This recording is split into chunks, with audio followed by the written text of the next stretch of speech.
अस्सलाम वालेकुम। मैं हूं डॉक्टर अब्बास। पहले तो बहुत बहुत शुक्रिया मेरी पिछली वीडियो लाइक करने का डेंगू बुखार के बारे में। ये वीडियोस बनाने का मकसद इतना है कि मैं आप लोगों को जितनी से ज़्यादा इन्फॉर्मेशन दे सकूं उतना जो है वो अच्छा होगा। तो बहुत सारे दोस्तों ने ये सवाल किया है कि जी डेंगू जो है वो हो गया है और बहुत सारी दुआएं करें हैं, और वो ठीक है, दुआएं की भी ज़रूरत होती है, लेकिन मैं आपको बताता चलूँ कि डेंगू इस कदर मोहलिक बीमारी नहीं है जितना हमारे यहाँ इसको समझा जा रहा है। लेकिन दुनिया में इसका जो ओवरऑल डेथ रेट है, खुदा न खास्ता, अगर 100 बंदों में से 100 बंदों को डेंगू होता है तो सिर्फ 0.1% है, यानी 1000 में से एक बंदा खुदा न खास्ता इसमें इसकी डेथ हो सकती है, जो कि बहुत ही ज़्यादा लो है। तो अगर हम इसको सही तरह से कंट्रोल कर लें तो ये कोई बहुत बड़ी मोहलिक बीमारी नहीं है। तो मैं आपको आज समझाऊंगा कि असल में कहाँ जाके डेंगू से डेथ होती है। ज़्यादातर जब डेंगू होता है तो दो किस्म के डेंगू बुखार होते हैं। एक होता है सिंपल डेंगू बुखार या क्लासिक डेंगू बुखार, और एक होता है डेंगू हेमोरेजिक फीवर यानी खूनी बुखार।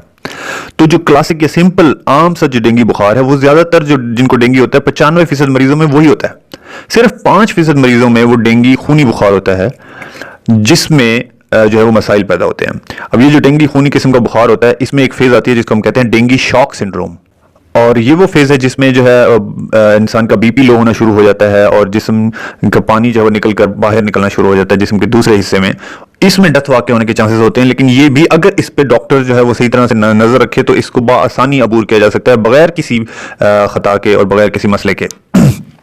तो मैं जैसे आपको बता रहा था कि जो सिंपल डेंगू बुखार होता है उसमें सिर्फ दो फेजेस होती हैं, यानी एक बुखार आता है, बुखार के बाद फिर रिकवरी हो जाती है और कुछ भी नहीं होता। बुखार में जिस्म में दर्द, थोड़ा सा नाक में से खून आ जाना, कमर में दर्द रहना, सर में दर्द रहना और थोड़ा बहुत जिस्म के ऊपर खून के धब्बे नमूदार हो जाना, ये बहुत ही आम सी बात है डेंगू के अंदर। ये कोई खतरनाक अलामात में से नहीं है।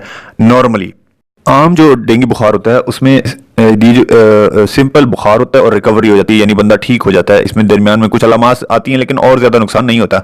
लेकिन जो डेंगू खूनी बुखार है जिसे हेमोरेजिक बुखार कहते हैं, फीवर कहते हैं, उसमें एक फेज आती है, एक मरहला आता है जिसको हम कहते हैं क्रिटिकल फेज, यानी खतरनाक फेज, खतरनाक मरहला। वो क्रिटिकल फेज एक ऐसी चीज है जो 24 घंटे से 72 घंटे के दरमियान होती है। इन 3 दिनों के पीरियड में अगर डॉक्टर आपको कंट्रोल कर ले, आपके जिस्म में होने वाली चेंजेस को कंट्रोल कर ले, तो आपको कुछ नहीं हो सकता। ठीक है, इसीलिए कहते हैं कि डेंगू वाले मरीज घर पर नहीं रहना चाहिए और दाखिल जरूर होना चाहिए हॉस्पिटल के अंदर। तो इस क्रिटिकल, इस खतरनाक मरहले में होता क्या है जब डेंगू खूनी बुखार होता है, तो इसमें यह होता है कि आपका जो हमारी जिस्म की रगें हैं, वायरस जो है वो उन रगों को डैमेज कर देता है, खराब कर देता है, और वहां से हमारे जिस्म जो है ज्यादातर पानी से बना है, तो पानी जो है वो जिस्म के हिस्से से निकलकर पेट के अंदरूनी खलाओं के अंदर आना शुरू हो जाता है। जैसे पेट में आना शुरू हो जाएगा, जैसे फेफड़ों के बाहर जमा होना शुरू हो जाएगा, ये चीजें होना शुरू हो जाती हैं। इसको बोलते हैं प्लाज्मा लीकेज। तो इसका कैसे डॉक्टर को पता लगता है कि ये क्रिटिकल फेज जो है अब स्टार्ट होने लगी है? तो डॉक्टर ज्यादातर आपको दाखिल इसीलिए करते हैं कि ये जो क्रिटिकल खतरनाक मरहला आना है इसको पहले से परख लिया जाए कि ये कब शुरू हो रहा है, क्योंकि ये एग्जैक्ट इसका पता नहीं होता। ये 5वें दिन भी शुरू हो सकता है, 6ठे दिन, 7वें दिन, किसी भी दिन शुरू हो जाता है। उस मरहले को उसी ऐन वक्त पर पकड़ लेना इंपॉर्टेंट होता है, अहम होता है। इसको पकड़ने के लिए डॉक्टर जो है वो 4-5 चीजों पर नजर रखता है। पहली चीज आपका ब्लड प्रेशर है, और ब्लड प्रेशर ये नहीं है कि नीचे आ जाएगा, बिल्कुल नहीं, नॉर्मल भी ब्लड प्रेशर आपका रह सकता है। आपका ब्लड प्रेशर जो है आपको सुना होगा कि 110/70 होगा या 120/80 होगा। ये जो दरमियान का फर्क है इसको हम बोलते हैं पल्स प्रेशर। ये दरमियान का जो 20-30 हिस्सों का फर्क होता है ये असल चीज होती है। और जब खतरनाक मरहला शुरू होता है तो ये जो फर्क है ये कम होता जाता है, यानी 110/90 तक आपका बीपी आ जाएगा। तो 90 और 110 में सिर्फ 20 का फासला रह गया है। ये जो फासला कम हो रहा है दोनों के दरमियान, ये खतरनाक होता है। इससे डॉक्टर को अंदाजा हो जाता है कि अब जो है वो खतरनाक मरहला शुरू हो रहा है मेरे मरीज के अंदर, चाहे उसको बुखार खत्म भी हो रहा हो। और दूसरी चीज डॉक्टर आपकी नजर रखता है कि आपका पेशाब कितना आ रहा है।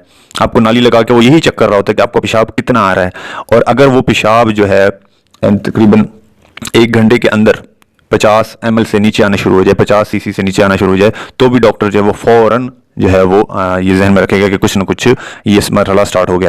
तीसरी निशानी जो डॉक्टर कर सकता है वो है कैपिलरी रिफिल टाइम, यानी आपके अंगूठे को ऐसे दबाएगा तो आपका जो है वो अंगूठा सफेद हो जाता है और थोड़ी देर छोड़ने के बाद दोबारा रेड हो जाता है, ब्लड वापस आता है। तो ये वापस आने का जो टाइम होता है ज्यादातर 2 सेकंड होता है। अगर 2 सेकंड से ज्यादा हो रहा हो तो इसका मतलब भी यही है कि आपको जो है वो खतरनाक मरहला शुरू हो गया। और सबसे इंपॉर्टेंट, सबसे जो टेस्ट है वो है हेमाटोक्रिट। आपके खून का एक टेस्ट डॉक्टर भेजता है। ये हेमाटोक्रिट जो है वो बढ़ना शुरू हो जाता है नॉर्मली 20% से ज्यादा, यानी जितना आप आए थे उस वक्त हेमाटोक्रिट था उससे 20% ज्यादा बढ़ना शुरू हो जाए तो भी टिपिकल है कि आपको क्रिटिकल फेज स्टार्ट हो गई है।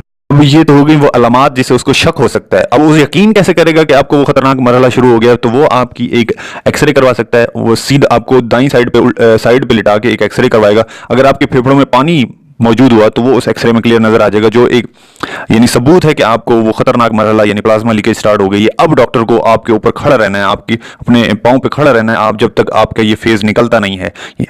और दूसरी जो चीज डॉक्टर कर सकता है, एक अल्ट्रासाउंड करवा सकता है आपके पेट का। अगर आपके पेट में पानी निकल रहा है, ये भी प्लाज्मा लीकेज की निशानी है कि जिस्म जो है वो पानी जो है वो बाहर की तरफ निकाल रहा है और आपके अंदर कमी होती जा रही है पानी की। ये वो खतरनाक मरहले हैं जो डेंगू के, जिसको हम क्रिटिकल फेज कहते हैं, खतरनाक मरहला। इस मरहले के दौरान डॉक्टर जो है इसको फौरन पकड़ लेना और इसके ऊपर फिर कड़ी नजर रख के आपका इलाज रखना वो बहुत जरूरी है डॉक्टर के लिए। तो इसका इलाज होता कैसे है? तो डॉक्टर जो है वो फौरन ही आपको पानी की बोतलें, जिसको हम नॉर्मल सेलाइन वाली बोतलें हैं स्पेशली, वो आपको स्टार्ट करता है। वो एक रेट होता है, वो डॉक्टर ने खुद कैलकुलेट करना है आपकी हालत के हिसाब से, आपको कितनी बेहतरी आ रही है उसके हिसाब से वो कम करता जाएगा। अगर मजीद हालत बिगड़ रही है तो और ज्यादा फ्लूइड और ज्यादा बढ़ाता जाएगा। तो इसमें 3 तरह के फ्लूइड होते हैं, नॉर्मल सेलाइन, डेक्स्ट्रोज सेलाइन भी इस्तेमाल से होता है। अगर बच्चे हैं तो उसमें डेक्स्ट्रोज हाफ सेलाइन इस्तेमाल होता है। वो बच्चों में थोड़ा जो है वो सोडियम जो है वो कम इस्तेमाल किया जाता है, तो हाफ सेलाइन इस्तेमाल होता है, ठीक है। उसके अलावा इससे भी अगर बेहतरी ना आए तो फिर डॉक्टर जो है वो कुछ और सॉल्यूशंस यूज करता है, जिनको कहते हैं कोलॉइड सॉल्यूशन, जो आपके खून को गाढ़ा करते हैं ताकि पानी वापस खींचे खून की तरफ। डेक्स्ट्रॉन 40 इंजेक्शन होते हैं, स्टार्च होती है। और अगर इससे भी मामला आगे बढ़ जाए तो फिर डॉक्टर जो है आपको ब्लड लगवाने का फैसला कर सकता है। लेकिन याद रखिए कि डेंगू के दौरान जो प्लेटलेट्स होते हैं यानी जो खून जमाने वाले खुलिया हैं, उसकी ट्रांसफ्यूजन की कतई जरूरत नहीं होती। तो यही वो खतरनाक मरहला है जिसको डॉक्टर ने अबूर कर लिया। ये 48 से 72 घंटे अगर डॉक्टर ने आपको बचा लिया, उसके बाद आपकी जान को कोई खतरा नहीं होता। और ज्यादातर मरीज जो है वो क्रिटिकल फेज में जाते ही नहीं है, और बहुत ही कम लोग हैं जो इस क्रिटिकल फेज में जाते हैं। हाँ, कुछ और चीजें हैं, जैसे कि अगर कोई आपको पहले से बीमारी है, जैसे शुगर है, कोई दिल का आर्जा है, कोई गुर्दे कमजोर हैं, कोई फेफड़े कमजोर हैं, तो फिर जो ऑब्वियसली डेंगू आपके लिए ज्यादा खतरनाक हो सकता है। या फिर आपको पहले भी डेंगू हो चुका है और दोबारा डेंगू हो रहा है, तो आपके ज्यादातर चांसेस हैं कि आपको खूनी बुखार डेंगू हो, डेंगू हेमोरेजिक फीवर होने के चांसेस ज्यादा होते हैं। तो उम्मीद है कि आपको समझ आ गई होगी, और मेरी वीडियो को लाइक भी करें और कमेंट करें अगर कुछ जानना चाहते हैं तो।